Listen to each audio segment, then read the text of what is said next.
দশরূপে দশভুজার এক নতুন পর্ব নিয়ে আমি পাপিয়া চলে এসেছি তোমাদের সামনে। আজ আমি তোমাদের জন্য নিয়ে এসেছি শাড়ির ইতিহাস। আর বন্ধুরা, আমি তো বলি যে শাড়ির ইতিহাসের পার্ট নিয়ে যখন তোমাদের সামনে আসি, এই ভিডিওটা করতে আমার সব থেকে ভালো লাগে। কারণ এক তো শাড়ি আমি প্রচণ্ড ভালোবাসি, শাড়ি পরতে পারি এবং তার হিস্ট্রিটা নিয়ে পড়ি, সেটাও আমার ভালো লাগে, তোমাদের জানাতে ভালো লাগে। তারপর সাজগোজটাও আমি ভালোবাসি, আর শাড়ি পরলেই একটু সাজগোজটা ভালো করে করা যায়, যেটা অন্য ড্রেসের সাথে অত যায় না। তো চলো, আজকে তোমাদের আমি বলবো বিষ্ণুপুরের কাতান সিল্কের উপর যে প্রিন্ট, সেই শাড়ির হিস্ট্রি নিয়ে। তবে তার আগে বলি যে আমি অবশ্যই তো যে শাড়ির হিস্ট্রি বলি সেটা পরে নিয়েই বসি। আজকেও আমি সেই শাড়ি পরেই বসেছি। আর এই শাড়িটা কোথা থেকে কেনা আগে সেটা একটু বলে নিই। এই শাড়িটা আমার বিষ্ণুপুরের কনিষ্ক নামক দোকান থেকে কেনা। তোমাদের কাছে খুবই পরিচিত এই দোকান, আমি জানি, কারণ কনিষ্ক বিষ্ণুপুরের একটা খুব পরিচিত এবং বড় দোকান, বিখ্যাত দোকান।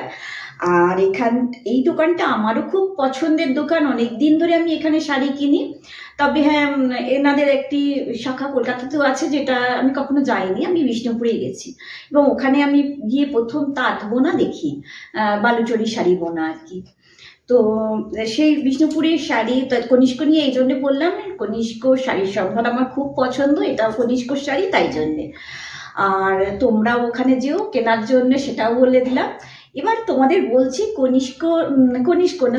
এবার আমি তোমাদের বলছি কাতান সিল্ক শাড়ি যে প্রিন্ট আর কি, সেটা নিয়ে তোমাদের বলছি। দেখো, বিষ্ণুপুর পশ্চিমবঙ্গের বাঁকুড়া জেলার বিষ্ণুপুর শহর হচ্ছে এই শিল্পের, এই শাড়ির উৎপত্তির কেন্দ্রস্থল। এই শাড়ি সাধারণত বাংলার সমৃদ্ধ তাঁত এবং মন্দির স্থাপত্য ও ঐতিহ্যের সাথে যুক্ত। এবং বলা হয় যে মল্লার রাজবংশ সময়ে মেন এই শিল্প উন্নতি লাভ করে বা সূত্রপাত হয় সেই সময়। মল্লার রাজারা তাঁতিদেরকে উৎসাহী করেন যে পিওর রেশম সিল্ক বোনার জন্যে। পিওর রেশম সিল্ক দিয়ে এই বিষ্ণুপুরি সিল্ক বোনা হয়। এটি মেন, এটাকে কাতান বলা হয়, বিষ্ণুপুরি কাতান যেটা। এবং কাতান শব্দের অর্থ হচ্ছে যে পিওর তুঁত রেশম, যে সেই সুতো থেকে তৈরি যে সিল্ক, অত্যন্ত মসৃণ, আরামদায়ক এর টেক্সচার এবং বেশ চকচকে এই শাড়িগুলি। আর এই শাড়িতে বিষ্ণুপুরি কাতান সিল্ক প্রথমে ছিল কি, বিষ্ণুপুরি সিল্ক হাতে বোনা হতো, হ্যাঁ, হ্যান্ডলুম শাড়ি ছিল। এবার ধীরে ধীরে কি হয়, যে জনপ্রিয়তা যখন বাড়ে, এর মধ্যে প্রিন্টিংটা যখন ঢোকে, তখন শুধু হ্যান্ডলুম থাকে না, এটা এমনিও হয় আর কি। তো মানে পাওয়ারলুমেও চলে আসে এবং প্রিন্টিং ঢোকে এর মধ্যে। প্রিন্টিং হওয়ার ফলে এটা জনপ্রিয়তা আরও অনেক বেড়ে যায়, কারণ বিষ্ণুপুরি সিল্ক যেটা, সেটা এমনিতেই খুব ফাইন কোয়ালিটির হয়, আমরা জানি, খুব মোলায়েম হয়, খুব আরামদায়ক এবং লাইট ওয়েট।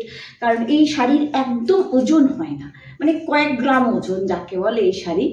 আর আরেকটা হচ্ছে, এই শাড়ি সবসময় দেখবে খুব ডুয়েল টোনে দেখতে পাওয়া যায় বিষ্ণুপুরি কাতান সিল্কগুলো, এবং ডুয়েল টোন সবসময় ভালো লাগে। এই ডুয়েল টোনের জন্য এটা জনপ্রিয়তা তুঙ্গে নিয়ে যায়, কারণ সবারই খুব পছন্দ হয় এইটাকে। আর এই সিল্ক শাড়িগুলো মেন এর যে মোটিভগুলো থাকে না, তা মেন তোমার মানে রামায়ণ মহাভারতের কাহিনী, কৃষ্ণলীলা, এই সমস্ত নিয়ে, আর ফুল, বিভিন্ন মন্দিরের যে মোটিভ, এগুলো নিয়ে এতে প্রিন্ট করা হয়, এর থেকে অনুপ্রাণিত হয়ে। আসল কথা হচ্ছে যে অনুপ্রেরণা নেওয়ার সময় এটা কেন নেওয়া হয়, কারণ যে মল্ল রাজাদের সময় মেন এই ওখানে যে বিষ্ণুপুর, আমরা জানি টেরাকোটার কাজ বা টেরাকোটার মন্দিরের জন্য বিখ্যাত, এবং মল্ল রাজারাই এটাকে উৎসাহী করে এই স্থাপত্যগুলোকে গড়ে তোলার জন্য। এবং এই শাড়ির মধ্যেও আমরা তার ছোঁয়া দেখতে পাই। তো এটা হচ্ছে বিষ্ণুপুরের এই শাড়ি, এবং বর্তমানে এটা যেহেতু এটা প্রিন্টিংটা চলে আসে এবং হ্যান্ডলুম থেকে এটা পাওয়ারলুম মানে মেশিনে মানে একদম হ্যান্ডলুম না, যেটা এমনি বোনা সেটাতে চলে আসে যখন, তো তখন প্রিন্টিং হচ্ছে, তার ফলে কি হচ্ছে এটা লোকের কাছে অনেক বেশি ছড়িয়ে যাচ্ছে সাধারণ মানুষের। কারণ একদম যদি হাতে বোনা হ্যান্ডলুম হতো জিনিসটার দাম অনেক বেশি হতো, সেটার জন্য এই প্রিন্টিং আসার জন্য দামটা অনেকটা কমে গেছে। আর ফলে হচ্ছে কি সাধারণ মানুষ এটাকে সহজে নিতে পারছে, ক্রয় করতে পারছে।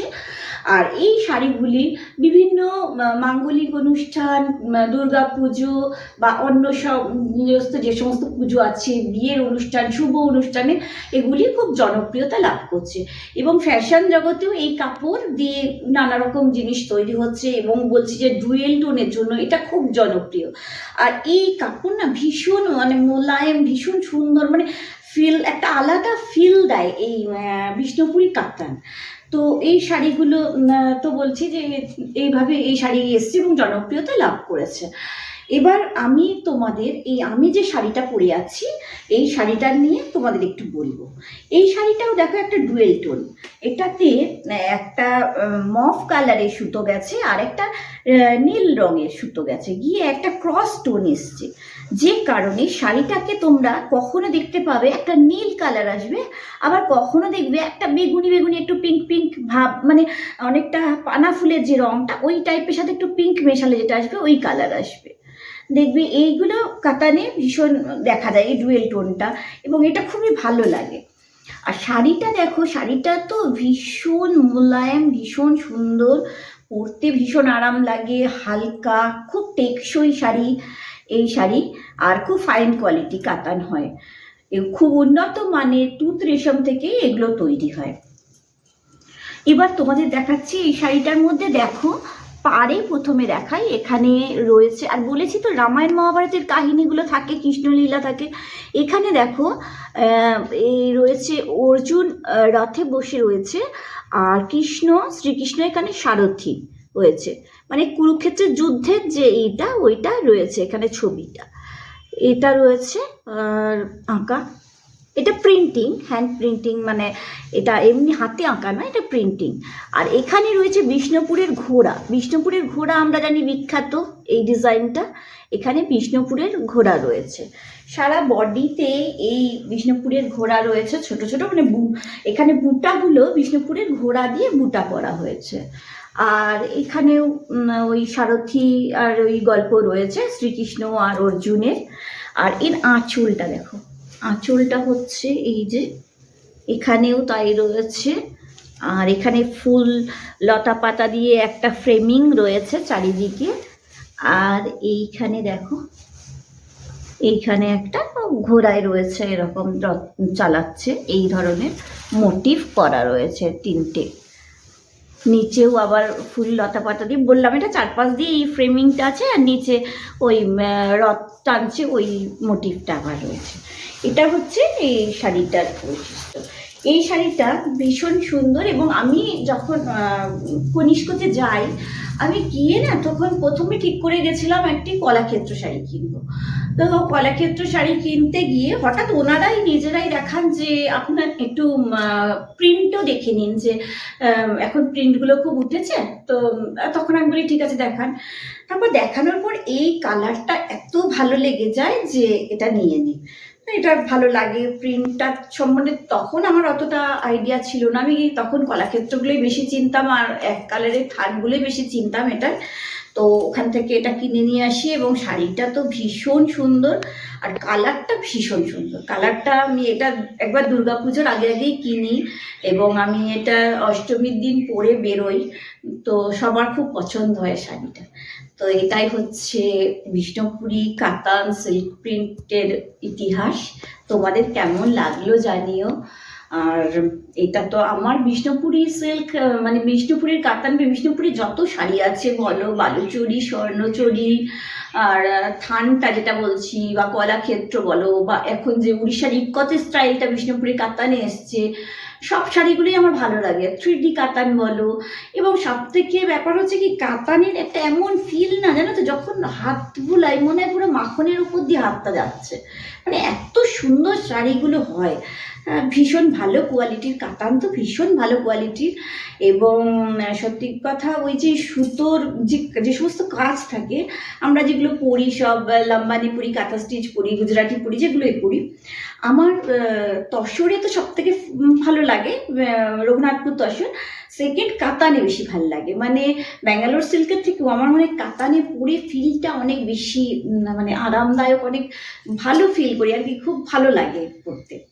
তো এটাই হচ্ছে ইতিহাস। এবং কাতান নিশ্চয়ই তোমাদেরও ভালো লাগে।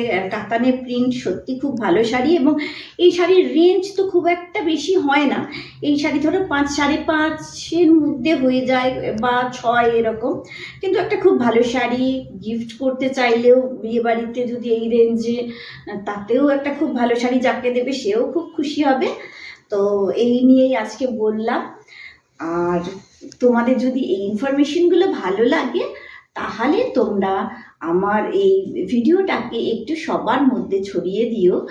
আর তোমরা লাইক করো, মিষ্টি মিষ্টি কমেন্টস করো, আর বন্ধু বান্ধব আত্মীয় স্বজন সবার মধ্যে ভিডিওটাকে ছড়িয়ে দিয়ে বলো, একটু আমার হয়ে রিকোয়েস্ট করো যে আমার চ্যানেলটাকে যেন একটু সাবস্ক্রাইব করে দেয়। আর বেশি কিছু বলছি না, সবাই ভালো থেকো, সুস্থ থেকো, সাবধানে থেকো। আজ আসি।